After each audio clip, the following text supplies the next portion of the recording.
We'll start recording. So before we get into the topic, let's just talk about kind of logistics. If you have a question that you want answered about the topic, you'd like for me to answer it on air or Ryan to respond to it, jump in the Q&A box at the bottom that you'll see at the bottom of your page. There's a Q&A section. So type your question in there.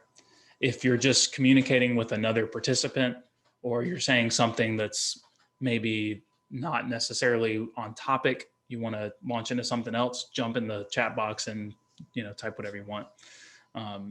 Sometimes we get some really fun conversations going in the chat box, and I'll reference those as well if I see something I want to talk about. Peter Krause is on. Welcome, Peter.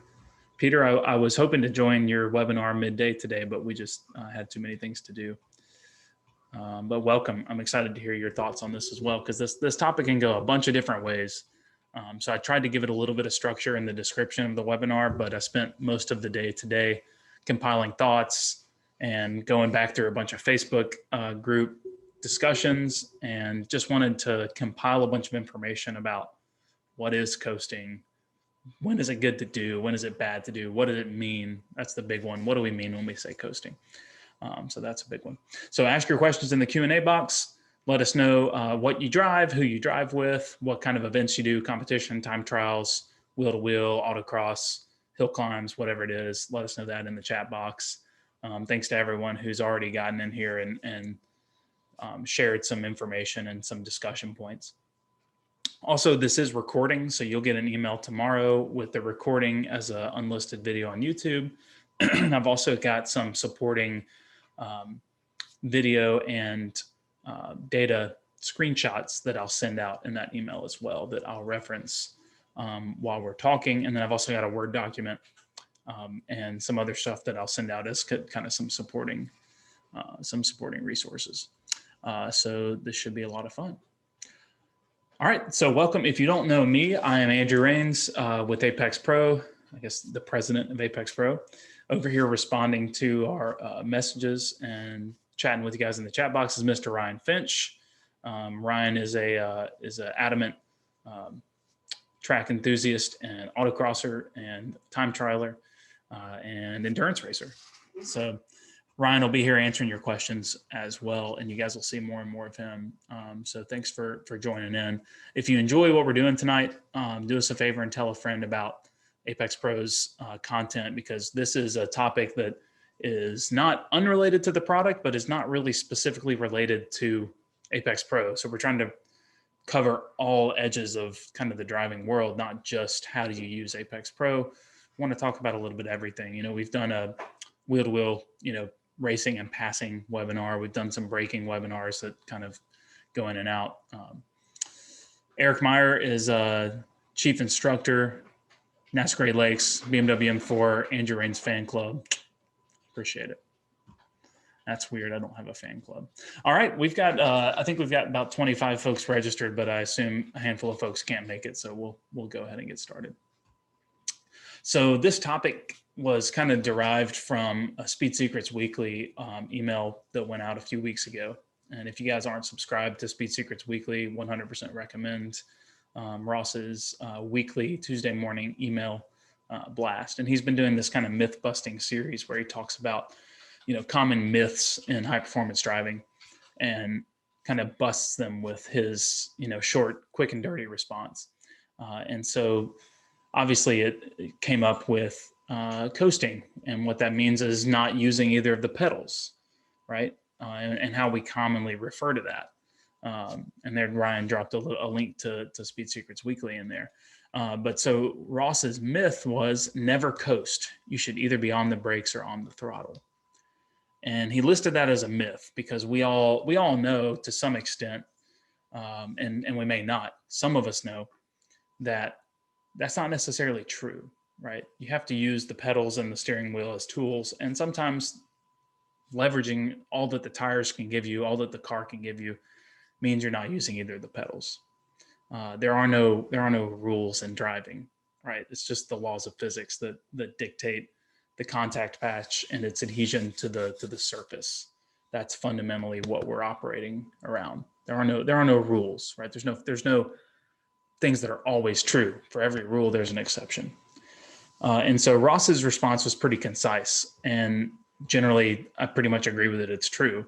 He says, in some corners with some cars, the best thing you can do after finishing releasing the brakes is nothing. Sometimes it's best to coast for a fraction of a second before applying the throttle to let the car finish rotating or changing direction. If you want, think of it as hesitating before you apply the throttle, not coasting. If you get on throttle immediately after releasing the brake pedal, but then have to back out of the throttle because the car isn't pointed in the right direction yet, then you should have hesitated going back to throttle. That's a great way to kind of enter into this topic, but it's a lot more nuanced than that. So I really appreciate Ross kind of dropping some of these truth bombs. And that was what I kind of,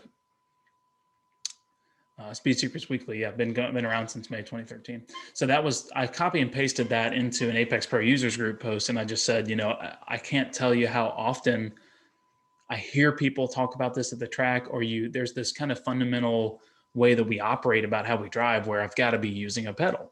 I need to be actively doing something to manipulate the balance of the car all the time. And that's kind of something that we are guilty of teaching novices from the beginning. And there's some truth to that, because coming from the street to the track, you're using both of the pedals a lot more than you ever would on the street. You're using the steering a lot more. So relatively speaking, for a novice, yes, we are going to be using those pedals a lot more and a lot more assertively and a lot more intentionally than we ever do on the street. And I think that's where we let ourselves kind of devolve into, we talk about that so much at that level that we don't respect the fact that those drivers at the novice level now become quicker and quicker and quicker, but now they hold these truths that we've tried to give to them, where they think they now need to be on the pedals all the time. And that's just not necessarily true. So that's kind of the entry point into it, was Ross's Speed Secrets Weekly post. And I posted it on Apex Pro users group, and we got like 75 comments, tons of people coming from all corners of the motorsports world, all corners of the Apex Pro world. And then an Apex Pro customer, Christian, took it and posted it on a big track group that's for Texas. They have a Texas HPD racing group. And the same thing happened there. It just exploded. So for me, it was like, okay, obviously we need to talk about this in more detail. Peter, that's a good thought. Some pro schools advocate this. Bertil Roos being on one of the pedals. Skip Barber does not. And then hesitating is a much better word. So hesitating is a very important word. So one of the first things you guys saw in the description of this webinar is what is coasting. So I want to define it. And I'm going to send out a Word document that's going to have all this in writing, so you guys have that. And then obviously this is being recorded. You can watch it again. But I define coasting as driving in a straight line with 0% throttle, 0% brake. That's how I would define it. And I think most people kind of think it's that way, right? But coasting can also be defined as just not doing anything. So I write a couple of things. I wrote a couple of things down here about it. Let's see. Coasting implies low effort, not trying, moving without using power, generally not trying to do anything. So coasting is apathy to some extent. If you define it that way, we never are apathetic on the track. Everything we do has intention to manipulate the balance of the chassis to better utilize the tire. And that's why Peter's saying hesitating is a much better word, because hesitating is a more active word. Coasting is a passive term. So the reason I wanted to mention that is because as a classroom instructor and as somebody who is commonly teaching people how to drive in driving terms, I think it's important to communicate to everybody who's in the industry that we need to do a better job of defining terms when we use them. So when we say coasting, if you're in a classroom, I know some of you, Mike Cooper, I know you stand up and talk in front of people, Eric Meyer, God knows, I mean, come on, you guys are standing up in front of people. I've learned this from people like you and others in the industry, but it's very important to define. Alan Kendall, who's on here with Chen Track Days, it's very, very important to define these terms in more detail than you think is required, because what someone else hears, the way they perceive that information is maybe not the way that you understand it. So drill into what coasting means. The next time you stand up in front of a classroom and you say, we never coast on the racetrack, That's too blanket of a statement. Tell people what coasting means. Coasting means that you're at wide open throttle going down the straightaway, and then you crack off the gas pedal. You're not using either pedal. You're not turning the steering wheel, and you haven't started braking yet. That's coasting, right? Let's define it.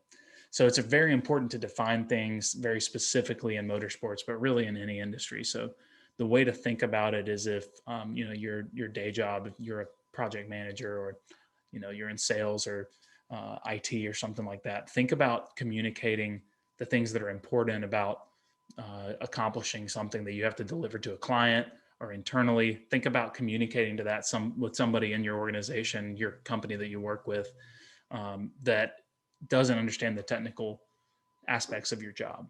You have to communicate it differently. Say, well, it's important because this. You have to define some of the terms that you use, right?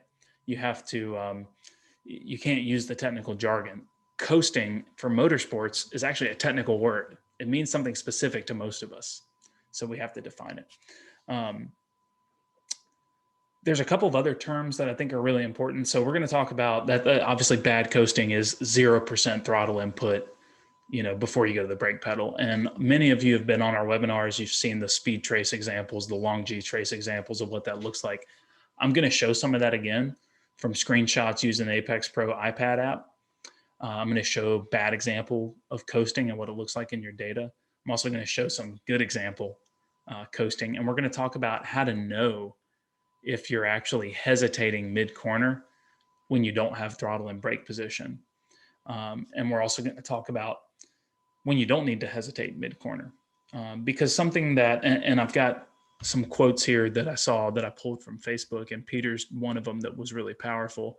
And that's coasting and hesitating when the car is not at the limit without any slip angle is something that drives Peter crazy. And I agree with that. I think that's a really, really important thing to mention in this conversation, is that coasting or hesitating, as we're now defining it, hesitating in the middle of the corner, not being on either pedal, is extremely important when you're driving the car at the limit or very near the limit. There's many times going to be a moment where you need to let the car continue to corner without communicating something else to it. And that's where that hesitation comes from. Many times it's because the tire is laterally at its limit, meaning you're cornering very close to or at the limit of the tire. And that's what creates that hesitation. So for those of you who are listening and you're going, that's not me, I'm not driving the tire at the limit yet. And I know that, you know, I can see that in my data. I can see that in my video. Maybe I'm not tracking out everywhere. Maybe I'm all that. Yeah, exactly what Peter said, all green on the Apex Pro. That's the moment where we're going to hesitate in many cases. Not always, but in many cases. Again, there's no rules. But yes, it can be correlated with all green. That's absolutely it. So we're going to look at that in the data so that you guys can take the information that you see here and go back and look at your video, your data, maybe your video as well, and ask yourself some of these questions. Was it necessary to hesitate there? Right? Should I hesitate more? And in Ross's comment here, he gives us some indication of how to make that decision, right? Should I hesitate more before I go to throttle? If the car's not pointed to where you want it to go, more hesitation mid-corner, right? There's more to it than just that. That's one element of it, right? But there's a lot of things. Before we go too much further, this is certainly a topic that's meant to be covered for drivers who are a little beyond the novice level. So we're kind of assuming some things. If you're following along with what I'm saying, we're kind of assuming that you know some of the fundamentals of driving. You know, you kind of have a basic understanding of what the friction circle is, maybe. You have a basic understanding of the fact that tires like to accelerate in one way, ideally. So like either they want to be cornering, or they want to be braking, or they want to be accelerating. They can't do it all at the same time. Tires don't like to accelerate and corner. They don't like to brake and corner. That is a very fundamental kind of idea or concept to this hesitation idea. So hesitation is defined as the moment in the middle of the corner, usually when you're trailing off the brake and you haven't yet applied the throttle. There's a period of time there, even like the natural latency of your right foot coming off the brake and going to throttle. right? The only time there's no hesitation is on that the left foot braking. If you're overlapping, you're braking your throttle with your left foot coming off the brake pedal. Otherwise, there's always some latency between your release of the brake and your application of the throttle. So there's a natural hesitation there. Let's certainly be thinking of some questions around, hey, I drive this kind of car on this tire with this suspension maybe. How much should I hesitate? What types of corners should I hesitate more in? Fast corners, slow corners? Feel free to drop those questions in the Q&A box, or maybe, hey, turn 10 at VIR, South Bend. How much should I hesitate or not? Those are all good conversation topics for us to kind of go into, which is why I asked you guys to list your car. So let's take a look at some bad example coasting, and we're gonna first look at Road Atlanta as an example. So for those of you that know Road Atlanta, this will be very, very familiar. And then we're gonna look at one from VIR as well.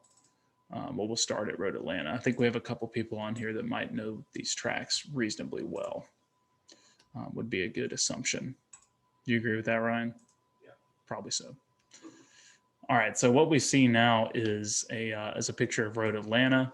This is our satellite map on the top, and then just a speed trace on the bottom. And I've also got Long G overlaid on the satellite map. So if you're following along and you've got your data with you, you might want to pull it up, especially if you're looking at Road Atlanta. But this is really blatant coasting. So this is like an extreme example of when it's easy to tell that you're coasting.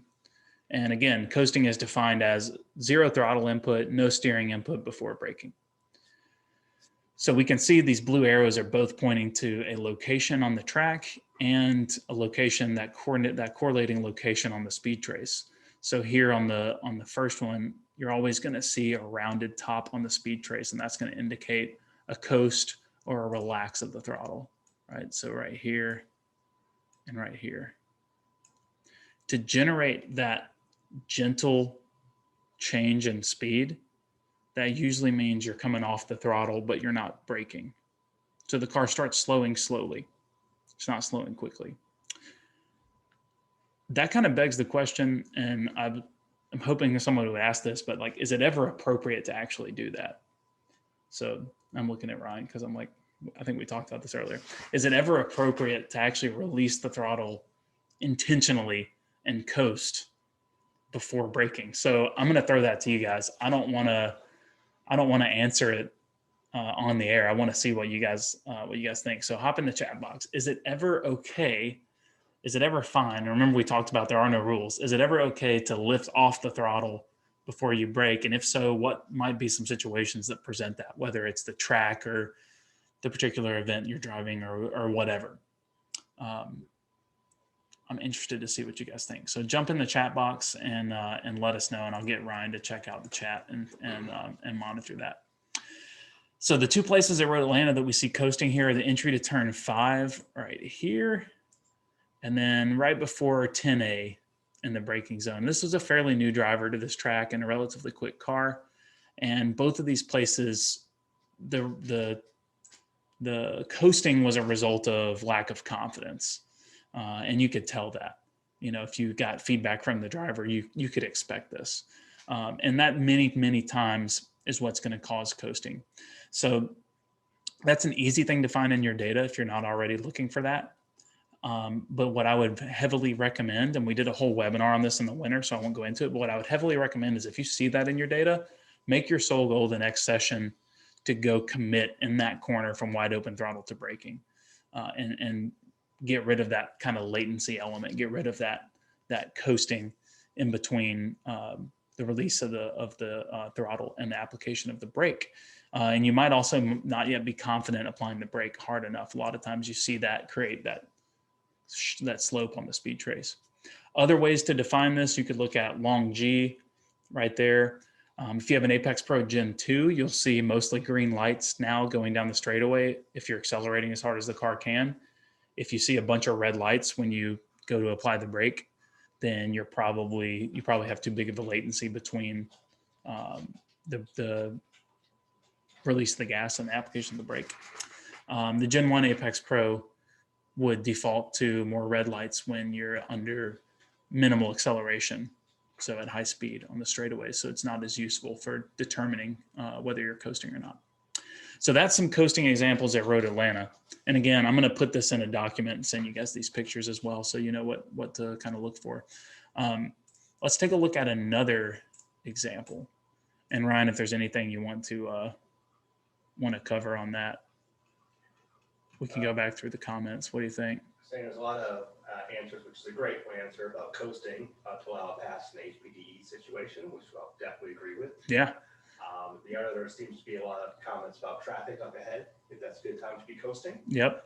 Potentially setting up in a corner for a pass, and otherwise to prevent unsettling of the car potentially in a braking area. There's some good ones here. So the first one, Alan Kendall's thought, coast before to allow pass in HPD. Absolutely.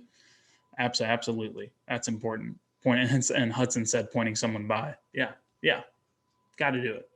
Absolutely.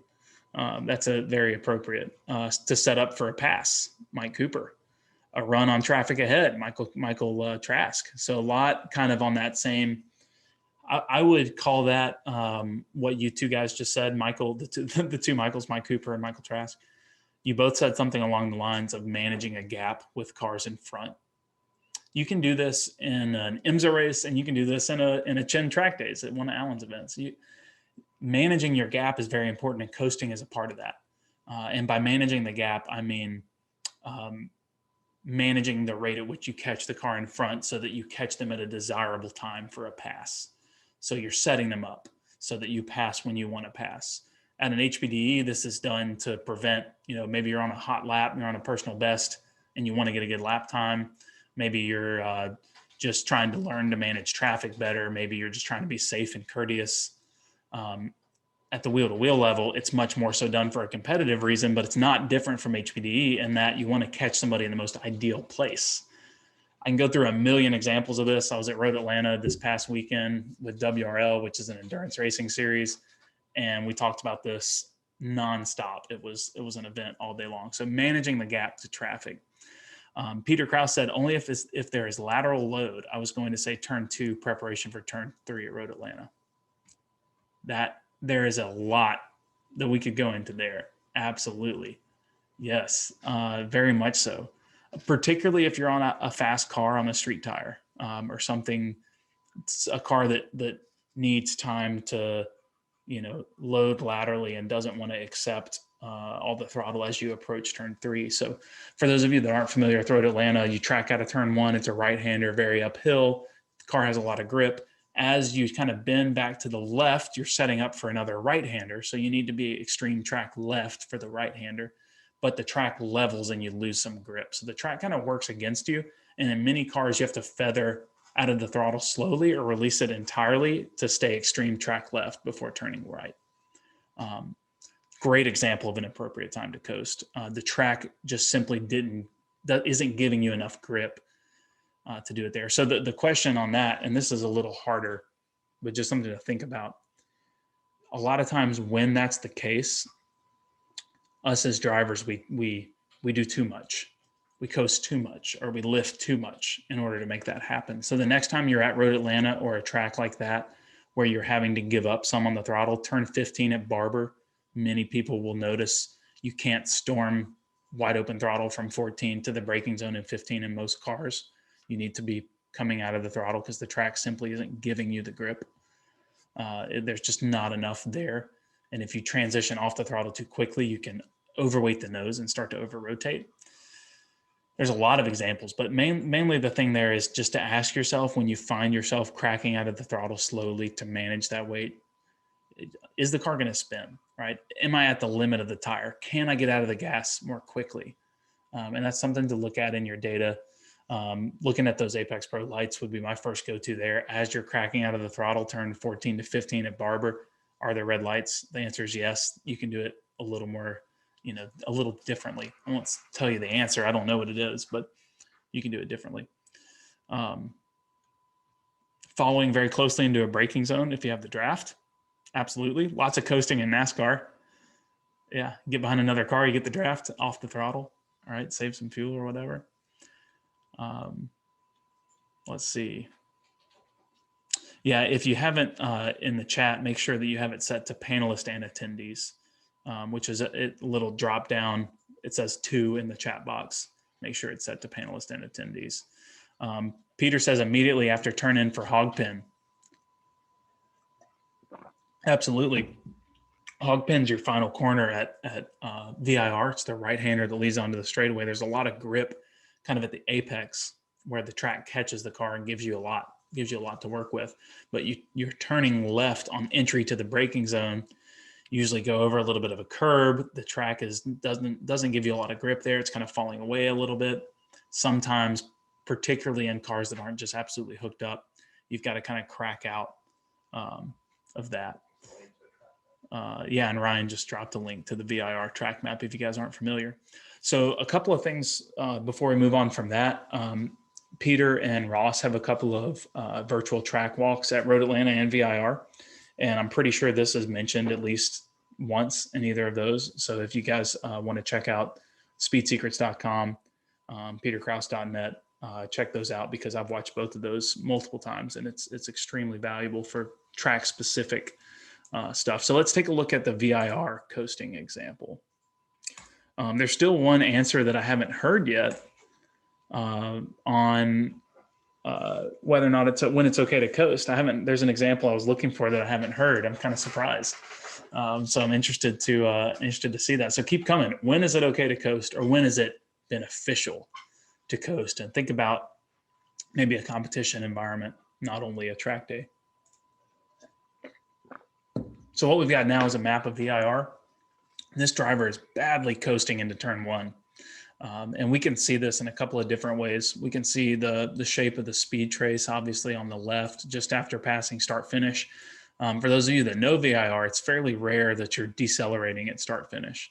Now, I don't know, I'll say this right up front. I have no idea if this driver was in traffic or managing a gap, or, this was at a BMW club event. So he could have been catching someone. We'll give him the benefit of the doubt. We get the answer. Ryan's over there going, we got the answer that we were talking about. We'll go to that in just a second. So this driver, like I said, he could have been catching traffic and he's just managing a gap and he chops out of the throttle and has to wait, But I see it again here, right? There's some real latency on his application to the brake and his release to the throttle. So on the track map here, we kind of see this light green color, how it's really yellow. That gives me a good indication right away there's very close to 0 longitudinal G, and then some negative G, some very, very minimal negative G. And then the shape of that speed trace just going like that, that's a coast. I would say that's fairly common for new drivers at VIR turn 1, because you're kind of passing start finish. You have lateral load in the car, you're turning to the right, you're looking way down the track. The track kind of goes downhill into the braking zone initially. It's really easy to brake way too early or to coast big time before you brake there. Same thing in turn 13 at VIR. Again, Peter's on here and he could tell you every inch of the pavement at VIR, so I won't go into all the detail that's in his virtual track walker, or if you guys hire Peter as a coach. But there's 2 very intimidating brake zones at VIR, and that's very common. So if you have VIR data, look and see if you're doing this and kind of check yourself on it. We have a question in the chat. Why look at long G instead of speed trace to identify coasting by JR? Why would you look at like a long G trace instead of a speed trace? That's a great question, JR. Ultimately, it's going to come down to resolution. I think speed trace is going to give you a little less resolution than the long G trace is on, to the extent that you're coasting. Long G can actually tell you, was I slowly relaxing the throttle? Was I chopping out of the throttle? Was I starting to apply the brakes real gently? Long G might be able to give you some of that. The speed trace, the best we can do is assume. The long G trace is going to be giving us a little more resolution. Ideally, you look at both. So if you're using Apex Pro on an iPad on this top screen, toggle over, I would start with the track map, move the clicker to the position, or move the dot to the position on the track where you suspect coasting, and then toggle the top screen over and change it to long G and look at long G and the speed trace. And coasting is always going to be somewhere, around like negative 0.15, negative 0.2 long G to 0 long G. That's always going to be some sort of coast, right? Positive long G, either you're coasting down a hill or you're a little bit on the gas, coasting down a big hill maybe. There might be some folks who can add some more color to that in the chat box. Let me stop the share here and I'll get caught up with the chat. Hudson Holcomb came in with the answer we were looking for, didn't he, Ryan? Yep. Ryan and I both had written down on our whiteboard, it's saving fuel is a good example of when it's good to coast. That might be on your drive home from work, or it could be, hypermiling, or it could be in an endurance race, which is a lot more likely, or maybe even a club race. You forgot to put enough fuel in the car, right? It happens. So we won't go into detail on that, but in the vast majority of cars, especially modern cars, 0% TPS or 0% throttle, just TPS to abbreviate, but you having your foot all the way off the throttle, many times there's no vacuum, right? And the fuel injectors are going to pump less fuel because they're not seeing that throttle position. So you're kind of telling the ECU in the car to use less fuel by going to 0%. So for those of you that do any endurance racing, it's usually much better for saving fuel to be at 0 throttle just before you brake than to be at partial throttle, going down a straightaway or exiting a corner. You still want to exit the corner with gusto, just back to 0% before you brake is usually better for saving gas. I think we answered JR's question. Yeah. Eric Meyer also says, is there a specific Apex Pro color for 0 value long G? Thank you, Eric. Yes, in the Apex Pro app, anything that is near 0 will be yellow. Yeah. So any high values are always going to be green, low values are going to be red, and in the middle is it's like a color spectrum. In the middle, it's yellow. So anytime you see yellow on a track map, that's near 0 on whatever channel you're viewing, long G, lat G, Apex score, speed. Anytime you see red, that's a low value. So long G, hard red is decelerating, green is accelerating, yellow is in the middle. So if you see any yellow at all before you start braking, that's an indication that you're coasting on that track map. Yeah, Peter said validation of a speed trace, JR. So long G would be validating what you suspect in the speed trace. That's really good. Mark Reed said set up a pass, like for me at Charlotte, to pass a bigger horsepower car after 7 NASCAR 1, then back into it for the Apex where they're not as much throttle. Yeah. Peter says in the old days, 0 to negative 0.3 G was off throttle, but not on brake. Yeah. Yeah. I think that's about right. And you see, it's, again, that's definitely mostly true. I think it depends on a lot of different things, but you can assume if you're in that negative 0.1, 0.2, 0.25 range, that's, if you're in the middle of the corner, that could be entirely scrubbed off the brake. The car's just slowing down, still slowing down a lot, enough to where you would feel it, right? Negative 0.1 is certainly going to be a coast. So those are just some values to keep an eye out for. And remember to keep dropping those questions if you have them in the Q&A box in case they keep on coming.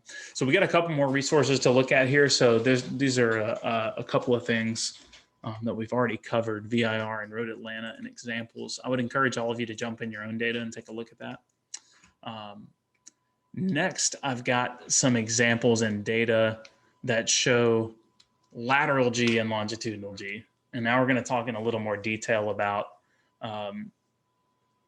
why, when you're at near maximum lateral G, what long G should maybe look like, or just some maybe references for what a good example of that is. I didn't actually do any good example versions of the sawtooth on the speed trace to show an example of not coasting, but hopefully we're aware of that. A good example going into a braking zone is going to look like a sawtooth on your speed trace. It's going to be off the throttle on the brake. Ryan, you have something? JR asked a question about, can you touch on scrubbing speed versus coasting, constant light throttle versus hesitating, and back to more throttle quicker? Absolutely. Can you put that in the Q&A, either Ryan or JR? Drop that in the Q&A box and we'll answer that a little bit later, since it's going to be a little bit off where we're going, but absolutely need to get to that because I've got a couple other things I want to define before we cover it. Cool. So, JR, thanks for your question. And there are a couple other things that I wanted to bring up before we discuss that topic, because there's a lot of nuance there. And those two things were the definition of maintenance throttle is the first one. So let us know in the chat box how you would define maintenance throttle. If you're instructing and your student says, "What is maintenance throttle? I heard you say that." Or if you're telling somebody, "I like to go to a little maintenance throttle right there, and then I crack out of it, and then I go back to," how do you define it? What does it mean? Let us know in the chat box, and we'll get into that. I'll wait for a second, then I'll add my definition, what I think it is, which is an opinion. I don't know that it's again, there's no rules. Ryan's laughing over there. He's already enjoying his first Apex Pro weather. You laughing at Peter's comment? Yeah. Oh, I like Alan's comment there. I like that. That's really good. Yeah, this is good. Let's hear from some other folks. Let's hear from JR, Hudson, Jedediah, Steve Eisler, Mike Cooper. What do you guys think maintenance throttle is? No wrong answers. I mean, this is just if you're totally off on it, it can be defined in a million different ways. So you're not gonna get it wrong. Mark jumping in. Awesome. And then there's one more term we're gonna ask this. Is modulation the same as maintenance? That's a good question, Alan. That's actually kind of pointing right at what I wanted to address with this. All right, so let's talk about some of these answers. So Peter says wasting time.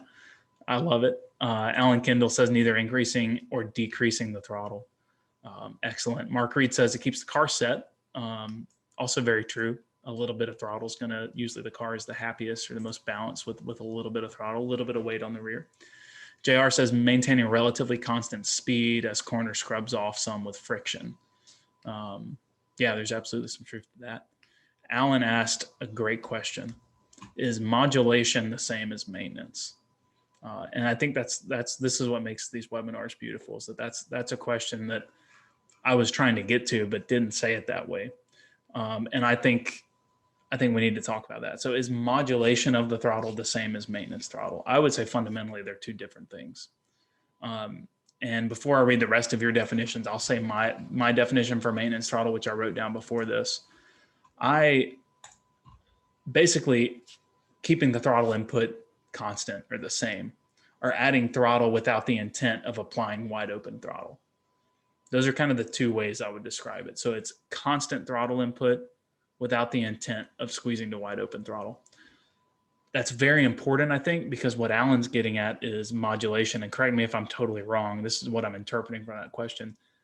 Modulation is the use of the throttle with the intent of going to wide open throttle, or an attempt to go to wide open throttle, or at least the desire to be at wide open throttle.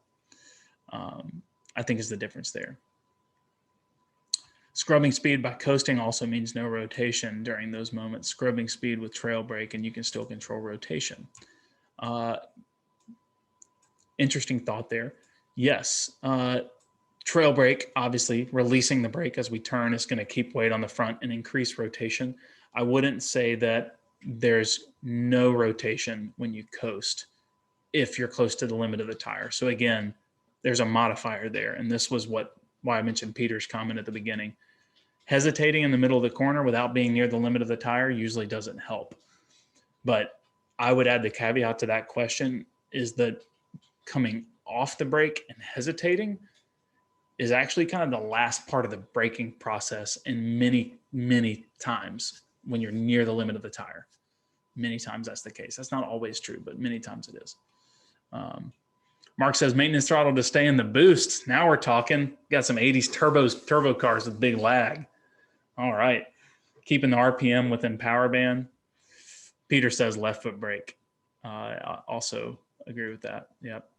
Peter says two different things, talking about modulation and maintaining throttle.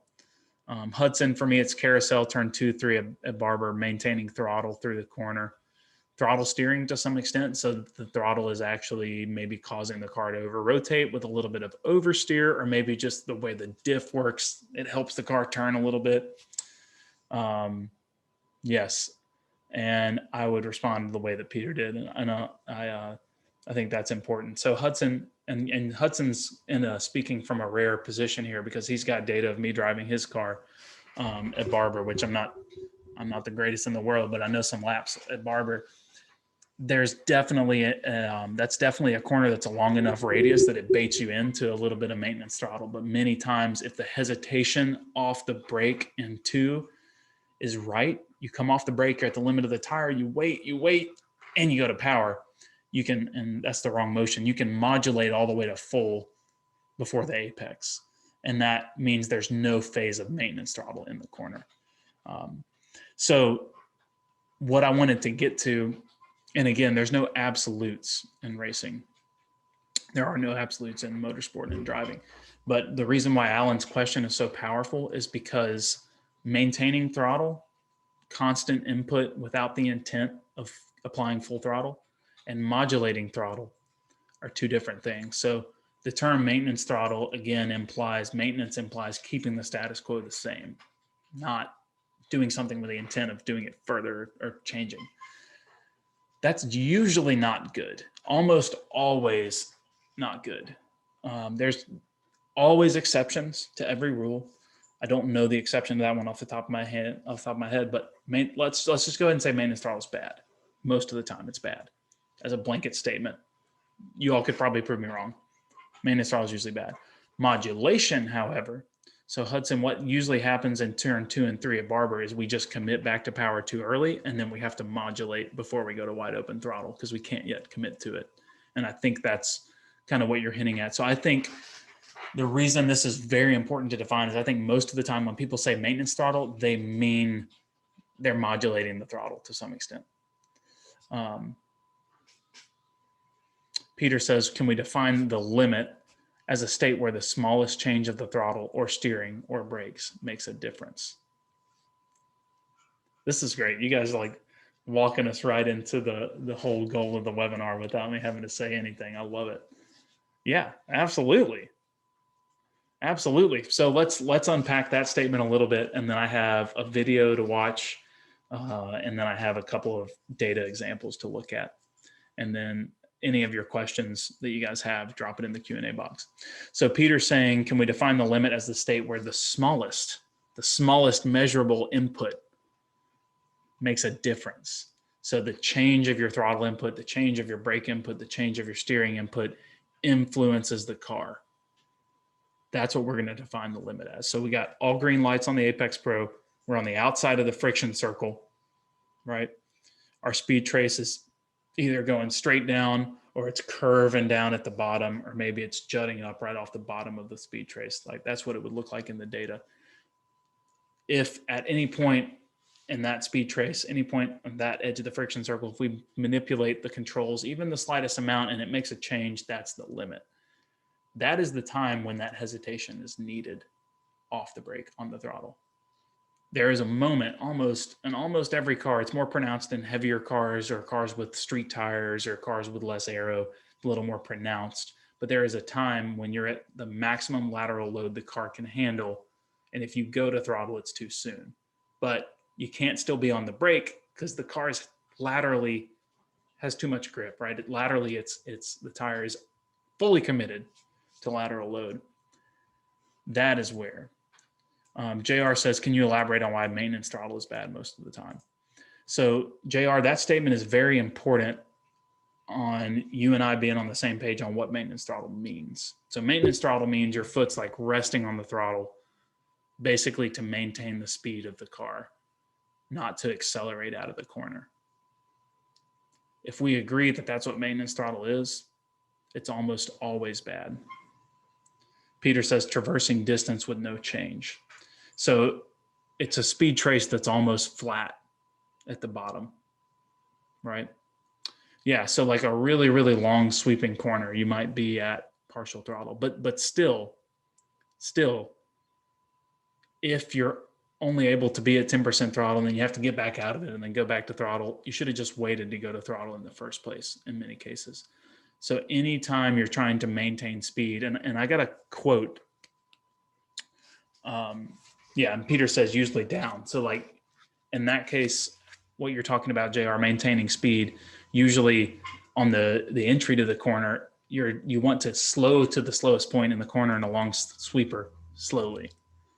Very hard to kind of unpack that, but in a long sweeping corner, usually the key to not having a lot of maintenance throttle is enter with more speed and slow to the minimum speed more slowly, meaning you're rolling off the brake really slowly, or you're hesitating before you're picking back up on the throttle.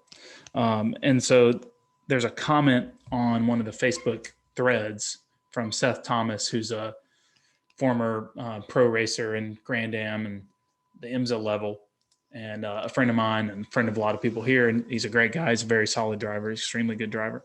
And Seth said, no steady state speed is needed for 99% of all tracks in the US, all turns in the US. Sorry. I think Peter was on that thread. But what he's saying, steady state, meaning if we're going 100 miles an hour or maintaining 100 miles an hour, like we're on the interstate, cruise control set on 75, that's maintenance throttle, right? So what he's saying is no steady state speed is needed for 99% of all turns in the US. There's almost no turn where that steady state speed is actually needed. You're either slowing to the minimum speed or accelerating away from it, meaning that there's very little maintenance throttle. Alan just dropped a question. I'm gonna read this real quick. Let me throw this out there. Coming down to turn 12 at Road Atlanta, I get to an entry speed I want for the corner entry, so go to maintenance throttle, but right after turning, I go to modulation because I'm looking to go to wide open throttle as soon as I can. So he's saying that he's using maintenance throttle in kind of the way that we've talked about using hesitating, as the tire is very close to the limit, but the car is more balanced. So that's actually a pretty good example of where maintenance throttle is probably okay, right? And the way that we're defining maintenance throttle there is not changing the throttle. So Alan's saying he's constant on the throttle more to manage the balance of the car before he modulates to full throttle. And I think that's a good way to think about it. If you're using maintenance throttle, it should be maintenance, then modulation, not maintenance, zero throttle. Does that make sense? That might be a little deep. Peter says you can attribute this or not, but when Dion started talking about ending the brake at the point you can go to throttle and progress to wide open throttle, it was a big deal for me. Yeah, that's a Ryan dropped some stuff in there. Turn 12, the car becomes less stable at turn in though. Yeah, so I think, Peter, what you're saying there is maintenance throttle and partial throttle application can be used to introduce stability into the car. So I think what Alan's saying there is he goes to a maintenance throttle and then squeezes to full throttle to create stability in the car in a very high speed corner. So in a high speed corner, that is definitely a phenomenon. Maybe Brainerd turn 1, Mike, when we get there in October, there's going to be some hesitation on the throttle. And again, when I say maintenance throttle is usually a bad thing, again, think about the way I'm defining it. That's what I'm saying there. I'm putting a definition to it because most people, when they say, hey, I go to maintenance throttle here, they're not telling you what their definition of maintenance throttle is. Some people, their definition of maintenance throttle might be our definition of modulation, right? And that's very, very different. Peter says you need to be thrust positive to reinforce stability. Yeah. Occasionally you need the rear end planted, need throttle to keep the rear end planted before the track allows you to accelerate, like over a crest. It's also turning via our grand course, entering the spiral. Ooh, I haven't driven the grand course. Turn 17 at Sebring. JR, I would say, again, there are no rules. Drive the tire until it's at the limit. Let it tell you what it wants. Show the car's weakness. But turn 17 at Sebring, you're going to slowly approach your minimum speed. There might be a phase of a little bit of maintenance throttle if you really drove it in deep and you need to stabilize the car and be a little, as Peter says, a little thrust positive, but that's going to require a decent amount of maintenance throttle to have positive long G, thrust positive acceleration. But usually your speed trace is going to go like this, and then it's going to go back up. But that's why we have a U-shaped speed trace in fast corners, because we feather off the brake real lightly. Sometimes we pick up the throttle before the apex, and then we get back into the throttle. The controls are a little bit lighter, but we could go for hours and hours. Let's do one more definition, because this has been really good.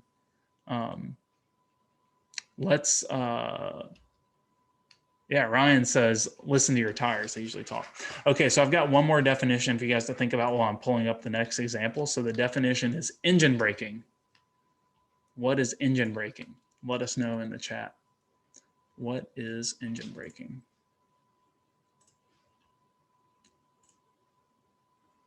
Again, it's another iteration. And Hudson, this data is going to look familiar because this is from your car at Barber. Rod knock. Sounds like a bad experience. I hope I didn't pull up like a.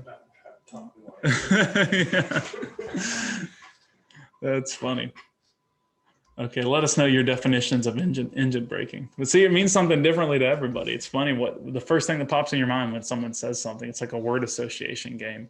Sounds like an icebreaker game. If you guys have ever been with Eric Meyer at the racetrack, sitting around a campfire or something, he throws these icebreaker games at you. What's your favorite kind of soup? What kind of pizza did you like? Favorite cereal as a kid? That was my favorite one. Engine braking. So we'll go into that. I'm going to explain what we're looking at here a little bit further. So this is in Hudson's BMW. He's got an E65 series 528 BMW. That's a race spec build at this point that he's built. It's an awesome car. I drove it about a month ago with him. So what I've done here is I've pulled up a Long G trace on the top view in the Apex app on an iPad, and a Lat G trace on the bottom. And what I'm going to reinforce here is just simply how you tell, is there like any hesitation or might there be a little hesitation while you're waiting for the car to finish cornering laterally before you go to the gas. I've got two examples of this from Hudson's car. So the bottom here is lateral G, and our value is negative 1.15. That means we're turning to the left. All right, we're cornering in a left direction. At Barber, this is turn 5. I'm in the middle of turn 5 right now. I haven't gone back to power yet. On the top, we see that the data is stopped at a value of 0.04 long G. All right. Usually, if you see, like, so you're at 0, call it near 0 long G, right, for any meaningful period of time, there's going to be a hesitation. In this corner, I wouldn't say that there's much hesitation, maybe a little bit of a hesitation from this blip right here. There's definitely a small, almost immeasurable hesitation from the time I come off the gas on the brake, but it's not a big gaping hole. If you're coasting mid-corner, so hesitating's fine, coasting's bad. If you're coasting mid-corner, what you're going to see here is this long G trace is going to look a lot different. It's going to shallow out, or it's going to look like it approaches more slowly, right? Because you're decelerating at a slower rate as you approach 0 here. So this is without throttle position and brake position. If you've got TPS, pedal position, it's a little easier to tell, obviously. But at negative 1.15 in this particular corner on the tires that we were on, that's very, very close to the limit laterally. If I were to go over to the friction circle, I'd be right at the edge. So the way I like to reflect on this is I pull up these graphs and I look and I think about, did I hesitate before I went to gas? And in this case, turn 5 at Barber, there's almost always a minute hesitation. It's off the brake, on the gas, right? But that fraction of a second helps the car finish turning before you go. A faster, longer corner, it might be off the brake and on the gas, right? It might even be longer than that. But this whole webinar is talking about a moment in time that is most of the time less than a second. And so it's not easy to define, even when we can put numbers to it. Let's look at another one. Let's look at one more example of that, and then we're going to watch a video. I know we're getting close to our time limit here. Ryan's reminding me. And then we'll go back to our definition. These definitions are fun, but I think it tells you a lot about something that we don't define terms, these technical terms that we may not think of as technical terms because the definition's ingrained in our mind. might not think about what that means to somebody. So here's a different example. And at this point, I've got the graph kind of stopped in the same place. So I'm at negative 0.02. So no longitudinal acceleration, meaning I'm not accelerating in this direction at all. But I'm at a whopping 1.3 lateral G, and we're on a, I don't remember what tire this was, Hudson, maybe the Toyo 100 treadwear. 1.3 is probably our performance envelope. That's up there. And notice I didn't get to even 1.2 in the previous corner, so we could have a whole nother webinar about that. But this is in turn 13 at Barber, where the track compresses and you're turning right going up the hill. The like gravity kind of forces you down into this like gravity well, and there's a lot of grip available there. This is another place to look. Very little hesitation here, unlike turn 5 where I had this little blip, right? I'm trailing off, and back to throttle. In this particular corner, I almost go trail, or maybe just, yeah, super slow trail here, trail off the brake, boom, straight back to power. You don't see that hesitation moment, that hesitation that you see right here. That's what the hesitation is usually going to look like, right? It's going to look like that off the brake, you know, or, you know, something similar to that, something that decreases the rate or changes the slope of the long G trace as it goes back up. Any relevant comments to that I need to cover, Ryan? Peter just went in saying that we take for granted, but it means sometimes the same thing. It doesn't mean the same thing for all for sure. And then Hudson confirmed with R888R. Yeah, R888R.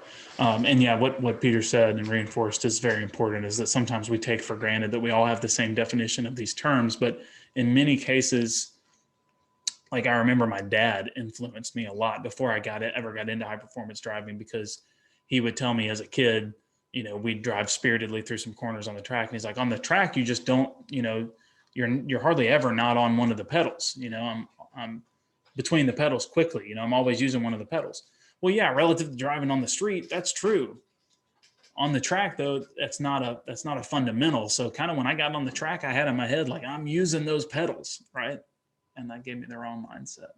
And that influenced my definition of coasting.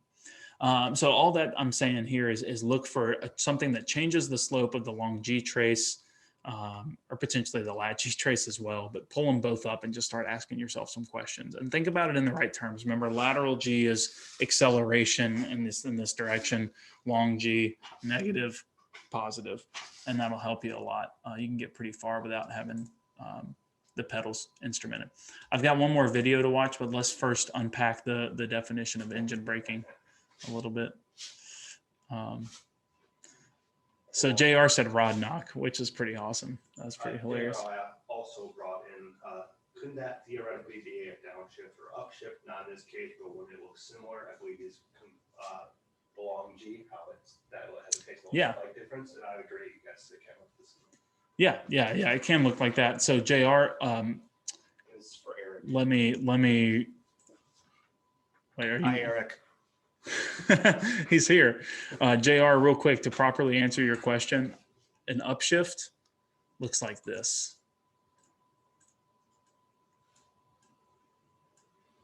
Those are all upshifts. Yeah. So an upshift is long G is positive, meaning it's above 0, and then it dips, right? And a downshift on this one in turn 5, I'm going to say no, because that's very near the end of the braking zone. If I'm downshifting there, I'm causing a lot of problems. If I'm at the limit, if I'm not at the limit, it doesn't matter. But I'm again, back to Peter's point, if we're at the limit, any control input change makes a big difference. So if I dip the clutch and I'm at the limit, you better believe it's going to make a change. So I can't do it. On this case, I wouldn't say there's a perceptible downshift that's noticeable here in long G. It's going to be a little bit harder to see that. If you've got OBD2 and you're looking at RPM, that'd be an excellent way to see that. But these are definitely upshifts right here. That's easy to see in long G. If you brake well and you heel toe well, you're probably not going to, if you do it really well, you're not going to see a downshift. This could be actually right here, this very last one. This could be a downshift. That's in turn 2. But I'm getting off topic. Sorry. We'll go back to engine braking definition. Alan says 0 throttle, so the engine slows the car down. Boom. That's pretty much exactly what I'd say it was. JR says rod knock, which is funny. Peter says coasting. Yeah, it is, exactly. Mark Reed says using high RPM to slow the car. Peter says combined G, G sum, not exactly the right time for no pedal. Yeah, this is exactly the right time for no pedal. So what Peter's saying is G sum or combined G, which is basically long and lat G combined, the square root of each multiplied by one another. But it's basically giving you kind of a holistic, think of apex score type number. Using combined G, we're working on adding a combined G channel to Apex Pro, so maybe we'll do a whole webinar on that once we get it there. Let's see, anybody else have a definition of engine braking that I missed? Thanks, Peter. It's Hudson's car, so I was trying to be nice to the gearbox. We've got to make it last for some races. Yeah, Peter says just look at the lights for combined G. That's something that I didn't capture in my, and I'm going to show you guys that in a video in just a second, the Apex lights to represent this. And that'll be the last thing we do before we wrap up. But the Apex lights will show you essentially the same thing that combined G, a slightly modified version of combined G. So if you have red lights available, then you're not at the limit, which indicates your control inputs are not going to necessarily make a change immediately in the car. If you're at all green, if you change an input, it's going to make a drastic change in what the car is doing, or it's going to, unless you're well over that limit, unless you're already understeering, then you can steer as much as you want. It's not going to do anything. Peter says more accurate and machine learned combined G along with error correction. I couldn't say it better myself. That's perfect. That's what Apex Score is. Let's watch a quick video real quick, and then JR's got a question that we'll answer. So before we watch the video, we'll be wrapping up here pretty quickly. If you have any questions that are begging moral dilemmas, any type of question that you want answered on air, go ahead and drop it in the Q&A box, and I'll answer it before we leave. Otherwise, you'll see the follow-up with this recording tomorrow after we watch this video. So thanks to Apex Pro user Steve Pruden for this video. Eric knows Steve pretty well. They endurance race together, Team Extra on Yeho. And I just clipped out a video of him going into the keyhole at Mid-Ohio. Yes, track's a little bit damp, but I watched through all of his videos, and this was the best lap to illustrate. The attempt here is to illustrate, because this is a Smarty Cam, and it's got throttle and brake input instrumented up here at the top, throttle and brake, and he's got a great visibility of the Apex Pro lights. I wanted to kind of wrap it all up with showing you guys what it looks like when you have to hesitate mid-corner because the tire is at the limit. So again, this is necessitated by driving the car at the limit. It's a function of that. It's not a function of anything else. It's a function of physics. In the middle of this corner coming up, he tries to commit back to power, and he knows if he goes back to power, the car is going to understeer or oversteer, or he's not going to go where he wants to go, and then he waits. And you can see it. You can see it in this video. So we're gonna play this real quick. So we're driving. Cool, looks good on Ryan's screen. Track's a little damp, so there's low grip. Right here, throttle input, brake input is at 0. He's at all green on his Apex Pro lights. You notice that he wasn't entering the corner. He actually had a little more grip potential in the middle of the corner. But right now he's got all green. If he touches one of the pedals, then the car is going to react quickly, and it might not react favorably. And you'll probably notice that he's already now steering basically straight. He's supposed to be steering to the right, and he's steering straight. All right? He's at the limit of the tire. That's all this thing is going to do right now. That's absolutely all it's going to do. All right, let's play it through. Now he's on the power. Again, he's modulating the throttle now. It's not maintenance throttle, and boom, he's at wide open throttle. and his Apex Pro light stayed green from the middle of the corner where he had to hesitate. Let's watch that back. Where he was forced to hesitate. Green, green, hesitate, power, back on throttle. Peter asked if we've defined coasting as good or bad. Peter, I think coasting is bad. Coasting, the way that I define it, coasting is bad. Thank you for walking me into my points. What we're looking in this video is what we call hesitation, or we're at the maximum lateral grip of the tire and we can't do anything else but be off of either pedal. That's good. Coasting, zero pedal input in a straight line before we brake, is coasting, doing nothing, being apathetic about the approaching corner. That's bad, except for the things that we already talked about. It's not bad if you're saving fuel in an endurance race. So the better way to answer that is it's not bad. It's usually it's not a good thing if your goal is to turn a fast lap time. Usually not gonna coast. You might hesitate. Let's watch this video through again.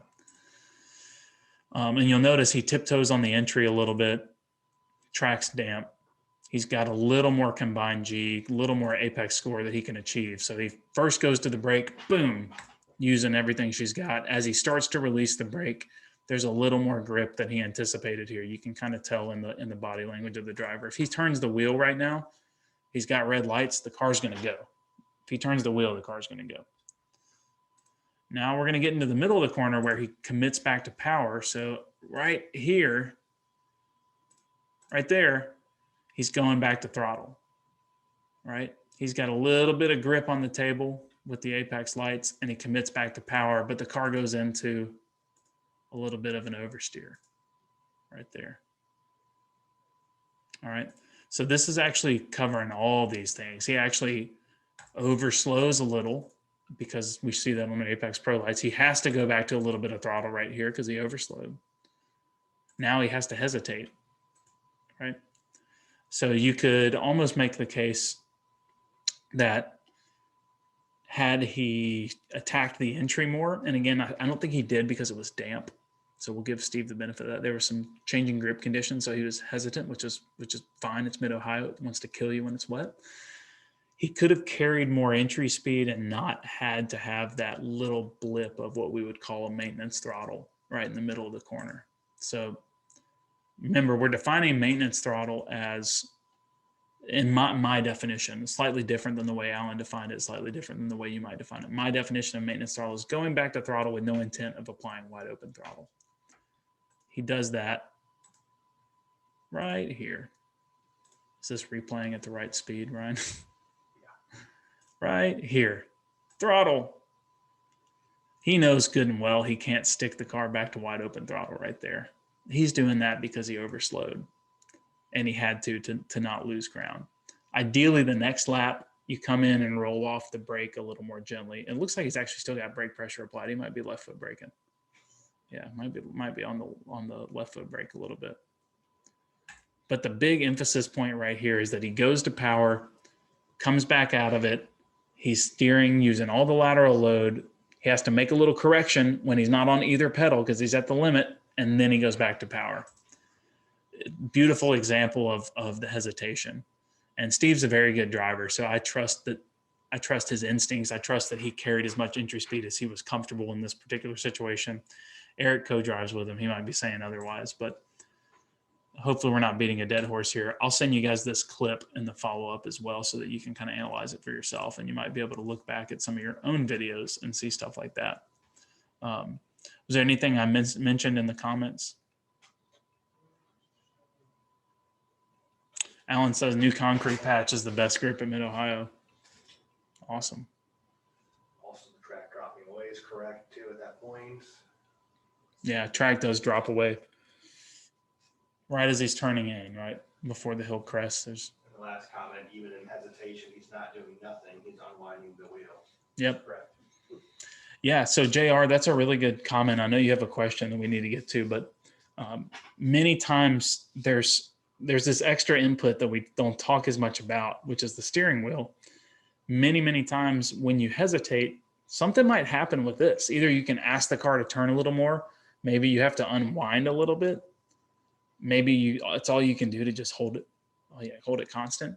But that big round thing that you hold, yes, he is catching the rear end at that moment. He's actually unwinding the wheel to catch the rear end. And that's why he's hesitating, right? He came off the gas because he realized, oh, too much speed, right? He went past the limit. The car started to oversteer. He hesitated, caught it, let it regain, went back to power. But it all happens like that. Watch it back through at full speed. He hesitates for a second, less than a second total. Let's look at the questions and then we'll wrap it up. If you have questions, drop it in the Q&A. Oh, we already answered Peter's. We'll get back to that though. JR says, can you touch on scrubbing speed versus coasting, constant light throttle versus hesitating, and back to more throttle quicker? Yes. So scrubbing speed versus coasting. Again, my definition from coasting has nothing to do with the cornering phase. My definition of coasting and the way that I use it in conversation, the way that I teach people is coasting is 0% throttle input before you brake. Nothing happening. Scrubbing speed many times is the scrub of the steering wheel, scrub speed, braking, obviously scrub speed. That hesitation that we saw in the video while he's turning the wheel like that and he comes off right, he's on the gas, comes off, that turning of the wheel scrub speed, and that might help him continue to arrive to the minimum corner speed, right, that he needs to get to. So constant light throttle versus hesitating and back to more throttle quicker. JR, I think the answer to that question is almost always very, very consistently you see that, make sure I say this the right way, very consistently you see that the slight pause or hesitation between the brake release and throttle application, when that is then preceded to an immediate, as quickly as possible, wide open throttle application, that's almost always quicker than a little bit of light throttle, right? A little bit of like a maintenance throttle out of it back to power or something like that. It's almost always a little bit quicker to hesitate and then go to full throttle, right? And again, guys, and I don't want to beat this too much because it's very hard to define because it happens so quickly, but sometimes this hesitation in the middle of the corner we're talking about is, to our human brains, it's almost imperceptible, right? It's like as quick as we can go off the brake on the gas. Sometimes it's very intentional.